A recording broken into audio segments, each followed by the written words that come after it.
ሊቨርፑሎች ፍሎሪያን ቪርትስን ለማስፈረም ከባየር ሊቨርኩሰን ጋር እስከ ስምምነት ደርሰዋል። ውድ የቻናላችን ቤተሰቦች እንኳን ወደ ቻናላችን በደህና መጣችሁ።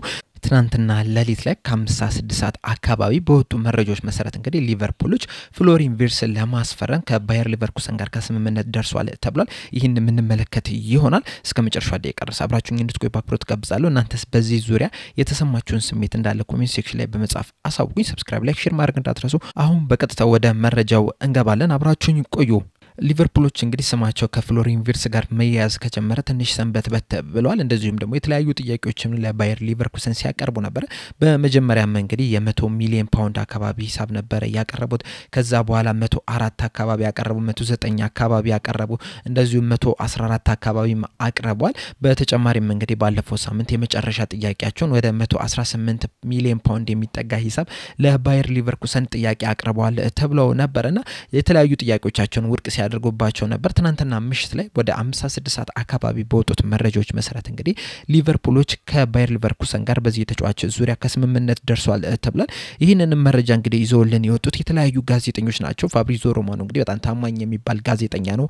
እሱም ይህንን ነገር ሲያስተጋባ ነበር እና እሱ ይዞት በወጣው ዘገባ መሰረት እንግዲህ ሊቨርፑሎች ፍሎሪያን ቪርትስን ለማስፈረም ከባየር ሊቨርኩሰን ጋር በ150 ሚሊዮን ዩሮ ከስምምነት ላይ ደርሷል ብሏል። እንደዚሁም መረጃዎች እንግዲህ አሁን ላይ እየተዘጋጁ የሚገኙት ምናልባትም በቀጣይ ቀናቶች ውስጥ እነዚህ መረጃዎች ተፈረመው ፍሎሪያን ቪርትስም እንግዲህ ወደ ሊቨርፑል መጥቶ የሜዲካል ምርመራ የሚያደርግ ይሆናል ብሏል ቢዞት በወጣው ዘገባና ሁሉም ነገሮች ተጠናቋል። በፐርሰናል ጉዳይም ራሱ ሊቨርፑል ከፍሎሪያን ቪርትስ ጋር ከስምምነት የደረሰው ከሁለት ሳምንት በፊት ነውና የሚያስቸግር ነገር አይደለም። አሁን ላይ የሚቀርብ በሊቨርፑልና በባየር ሊቨርኩሰን መካከል ነው የነበረው። ያም ነገር ደግሞ ከስምምነት ላይ ተደርሷል ብሏል። በተጨማሪም ከፋብሪዚዮ ሮማኖ ውጪ ደግሞ ዘ ቢልድ እንደዚሁም ደግሞ ፍሎሪያን ፕላተንበርግ እንደዚሁም ሳሻ ታቫሬላ ደግሞ ይዞት የወጡት መረጃ አለ። በዚህ መረጃቸውም እንግዲህ ሊቨርፑል ከባየር ሊቨርኩሰን ጋር ከስምምነት ደርሷል ብሏል። በተጨማሪም ይዞት የወጡት መረጃ ምንድነው? ሊቨርፑሎች ለዚህ ተጫዋች እንግዲህ በአጠቃላይ ሂሳብ ወይም ደግሞ ሙሉ ፓኬጁ 150 ሚሊዮን ዩሮ ወይም ደግሞ 126 ሚሊዮን ፓውንድ ነው የሚሆነው። ነገር ግን ደግሞ በዝርዝር ደግሞ ሌሎች የተቀመጡት ነገሮች አሉ። እነዚህ መረጃዎች ምንድናቸው? 140 ሚሊዮን ዩሮ ወይም ደግሞ 118 ሚሊዮን ፓውንዱ አዶንስን ጨምሮ ትክክለኛ የሚሰጠው ገንዘብ ነው። ከዛ በተጨማሪ ግን 10 ሚሊዮን ዩሮ ወይም ደግሞ 8 ሚሊዮን ፓውንዱ ደግሞ ኤክስትራ ኦርዲነሪ ነገር አቺቭ ሲያደርግ ነው ተብሏል። በዝርዝር ይህንን ስንመለከተው 100 ሚሊዮን ፓውንዱ ቀጥታ የሚከፈል ነው የሚሆነው። 18 ሚሊዮን ፓውንዱ ደግሞ አዶንስ ነው የሚጨመረው። እነዚህ 18 ሚሊዮን ፓውንዱ ግን በቀጥታ የሚገኝ አይነት ወይም ደግሞ ቀለል ያለ አዶንስ ነው እየተባለ የሚገኝ ወይም ደግሞ አቺቭ የሚሆን አዶንስ ነው። ስለዚህ 118 ሚሊዮን ፓውንዱ በእርግጠኝነት የሚያገኙት ይሆናል ነው እየተባለ የሚገኘው። ምክንያቱም አቺቭ የሚደረግ አዶንስ አሁን ለምሳሌ 10 ጨዋታ ሲያደርግ ይሄን ያህል 20 ጨዋታ ሲያደርግ ይሄን ያህል ጎል ሲያስቆጥር ይሄን ያህል ተብሎ አቺቭ መደረግ የሚችሉ ነገር ናቸው። ነገር ግን ተጨማሪው 8 ሚሊዮን ፓውንዷ ደግሞ ኤክስትራ ኦርዲነሪ ነው ወይም ደግሞ በጣም ከባድ የሚባል እና ለየት ያለ ሽልማት ሲሆን ነው እየተባለ የሚገኘው። ምናልባት እዚህ ውስጥ እነዚህ ሶስትዮሽ ዋንጫ ወይም ደግሞ ፕሪሚየር ሊጉን ምንም ሳትሸነፍ የምታሸንፍ ከሆነ ምናምን እነዚህ ኤክስትራ ኦርዲነሪ ሊሆን ይችላሉ ነው እየተባለ የሚገኘው። በግልጽ ባይነገርም ምንድነው ኤክስትራ ኦርዲነሪ የሚለው ነገር ማለት ነውና በአጠቃላይ ግን ለዚህ ተጫዋች ሊቨርፑሎች እስከ 126 ሚሊዮን ፓውንድ ድረስ ያወጣሉ ነው ያሉት እነዚህ መረጃዎች እንደተናገሩት ከሆነ እና እነዚህ ፋብሪዚዮ ሮማኖም እነዚህም ዘ ቢልድ ፕላተንበርግ እንደዚሁም ደግሞ ሳሻ ታቫሬላ ይዞት የወጡት መረጃ እንግዲህ ትክክለኛ የሚሆን ከሆነና ሊቨርፑሎች እንግዲህ በ150 ሚሊዮን ዩሮ ወይም ደግሞ በ126 ሚሊዮን ፓውንድ የሚያስፈርሙት ከሆነ እንግዲህ ሪከርድ ነው የሚሆነው። አንደኛ የክለቡ ሪከርድ ነው የሚሆነው። ከዚህ በፊት እንግዲህ ሊቨርፑሎች ሪከርድ ሰብረው የነበሩት በኑኒ 85 ሚሊዮን ፓውንድ፣ በቨርጂል ቫን ዳይክ 75 ሚሊዮን ፓውንድ እንደዚሁም ደግሞ በአሊሰን ቤከር 65 ሚሊዮን ፓውንድ ነበረ። አሁን ላይ ግን ለዚህ ተጫዋች እስከ 126 ሚሊዮን ፓውንድ ያወጣሉ ተብሎ ነው የሚጠበቀውና ሪከርድ ነው የሚሆነው።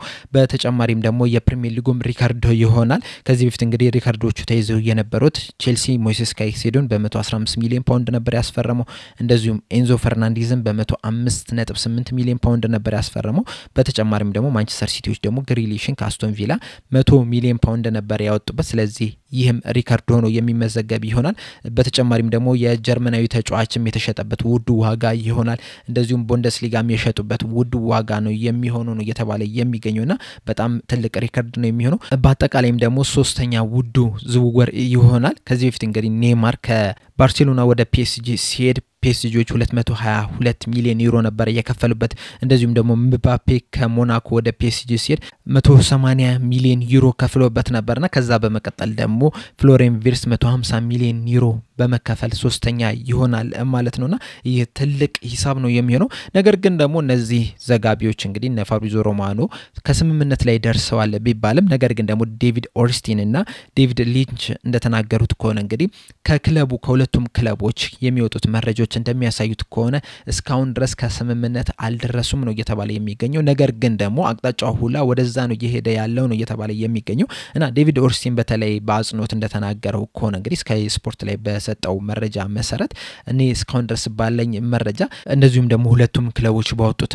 መረጃ መሰረት እንግዲህ እስካሁን ድረስ ከስምምነት አልደረሱም ነገር ግን ደግሞ ወደ ስምምነት ለመድረስ በጣም እየተጠጉ ነው ያሉት መንገዶቹ ሁላ ወደዛ ነው እየሄዱ ያሉት በተጨማሪም እንግዲህ ትናንትና ምሽት ላይ የመጀመሪያው ዝውውር መስኮቱ ተዘግቷል ቀጣይ የሚከፈተው ደግሞ ሰኞ እለት ነው የሚሆነውና በዛ ጊዜ ነው እንግዲህ በይፋ ማስፈረማቸውን ማረጋገጥ የሚችሉትና በትንሽ ጊዜ መውሰዱ አይቀርም ቢያንስ እስከ ሳምንት ድረስ ጊዜ ሊወስድ ይችላል ነገር ግን መዝካካቱ አይቀርም ብሏል ዴቪድ ሊሽም እንግዲህ በተመሳሳይ አይነት ነገር ነው የተናገረው እስካሁን ድረስ እንግዲህ ስምምነት ላይ አልደረሱም ነው እየተባለ የሚገኘው ነገር ግን ደግሞ ለስምምነት በጣም ተቃርበዋል እና ይህ ስምምነት እንግዲህ መደረጉ አይቀርም ተብሏል እንግዲህ ይህ ተጫዋች ለሊቨርፑል የሚመጣ ከሆነ በጣም ትልቅ ጥቅም የሚሰጥ ተጫዋች ነው እንደዚሁም እንግዲህ እንደሚወጡት መረጃዎች መሰረት አሰልጣኝ አርነ ስሎትም እንግዲህ በዚህ ተጫዋች ዙሪያ ነው ቲሙን ለመገንባት ያሰቡት ነው እየተባለ የሚገኘውና ለሊቨርፑል እንግዲህ በጣም ትልቅ ጠቀሜታ የሚሰጥ ነው አሁን የ2024-25 የውድድር ዘመን እንግዲህ ብንመለከተው አጠቃላይ 45 ጨዋታዎችን ማድረግ የቻለ ተጫዋች ነው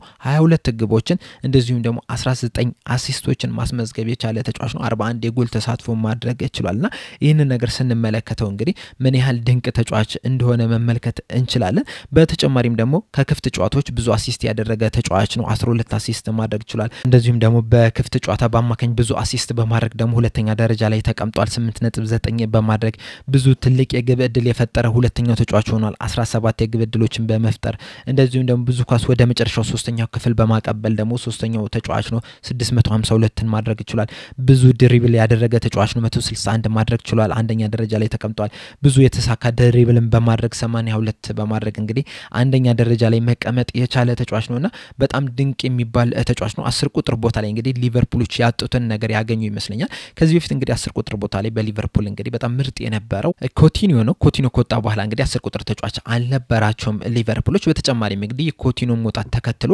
ሊቨርፑልም አጫዋቱን መቀየር ችሏል ከ10 ቁጥር ይልቅ 28 ቁጥሮችን ነበር ሲጫወት የነበረው ሞር ዲፌንሲቭ ማይንድድ ያላቸውን ተጫዋቾች ሲጠቀም የነበረው በአብዛኛው ጊዜ እንግዲህ በኤርገን ክሎፕ ስር 4-3-3ን ሲጫወት ነበር በእነዚህ በመሃል ሜዳ ላይ ባሉ ሶስቶች ደግሞ ሲጠቀም የነበረው ፋቢኒዮ ሄንደርሰን እና ዋይናልደንን ሲጠቀም ነበር ሶስቱንም ከተመለከተናቸው በጨዋታ ላይ ደግሞ ሞር የመከላከል ባህሪ ያላቸው ተጫዋቾች ነበሩ ከዛ በኋላ እነሱ ሲከላከሉ ደግሞ ሮበርትሰንንና አርኖልድን ወደፊት እንዲሄዱና ማጥቃቱን እንዲያገዝ ነበር ሲያደርግ የነበረው አሁን ላይ ግን በተለይ አሰልጣኝ አርነ ስሎት ከመጣ በኋላ እንግዲህ 4-2-1-3 አይነት አጫወት ነበር ሲጫወት የነበረውና በዚህ አጫወት ላይ እንግዲህ 10 ቁጥር ትልቅ ሚና ያለው ነው ባለፈው ሲዝን እንግዲህ እዛ ቦታ ላይ ሲጫወቱ የነበሩትን ተጫዋቾች ከተመለከተናቸው ደግሞ ሳቡዝላይንና ከርቲስ ጆንሰን ነበር ሲጠቀም የነበረው በእርግጥ አንዳንድ ጊዜ ማካሊስተር በጨዋታ መሃል እንግዲህ ወደፊት ጠጋ ሲልሰን ተመልክተናል ነገር ግን በዋነኝነት ሲጠቀማቸው የነበሩት ግን እነዚህ ሁለቱን ተጫዋቾች ናቸው ከዛ በኋላ አንዳንድ ጊዜ ደግሞ ተቀይሮ እየገባ ሃርቪ ኤሊየት እዛ ቦታ ላይ ሲጫወት ተመልክተናል ነገር ግን እንደ 10 ቁጥር ደግሞ ከ10 ቁጥር ተጫዋች የሚጠበቅባቸውን ሲያደርጉ አልተመለከተናቸው ሞር አሲስት ማድረግ ነበረባቸው ሞል ጎል ማግባት ነበረባቸውና የተሻለ ጎል ኮንትሪቢዩሽን ማድረግ ነበረባቸውና ያንን ቦታ እንግዲህ ለመተካት ነው ይሄንን ፍሎሪያን ቪርትስን እየተመለከቱት የሚገኙትና ትልቅ ሚና የሚጫወት ይመስለኛል ከዚህ በኋላ ላሉት የሊቨርፑል አጮት በተለይ ደግሞ አሰልጣኝ አርነ ስሎት ለሚጠቀሙ አጮት እዛ ቦታ ላይ እንግዲህ በጣም ብዙ ጎል ኮንትሪቢዩሽን ማድረግ የሚችል ተጫዋች ነው እንግዲህ የሚያስፈልገውና ቅድም እንደነገርኳችሁ ደግሞ ፍሎሪያን ቪርትስ በቡንደስሊጋ እንግዲህ በጣም ብዙ የጎል ኮንትሪቢዩሽን ማድረግ የቻለ ተጫዋች ነው በዘንድሮ ሲዝን እንኳን ባለቀው ሲዝን ማለት ነው 41 የጎል ኮንትሪቢዩሽን ማድረግ የቻለ ተጫዋች ነው ከ45 ተጫዋቾችና ይህ በጣም ትልቅ ቁጥራዊ መረጃ ነው የሚሆነው በተጨማሪም እንግዲህ ላለፉት 2 አመታት የቡንደስሊጋው ኮከብ ተጫዋች መሆን የቻለ ተጫዋች ነውና ይህምን ስንመለከተው እንግዲህ ለሊቨርፑል በጣም ትልቅ ወሳኝ ሚና መጫወት የሚችል ተጫዋች ይሆናል ተብሎ ነው የሚጠበቀው ጎል ማስቆጠር ከቻለ አሲስት ማድረግ ከቻለ እንግዲህ ለሊቨርፑል ትልቅ ጥቅም ይሰጣል ከዚህ በኋላ እንግዲህ ሊቨርፑል በጣም ጠንካራ ሆኖ መምጣት ይፈልጋል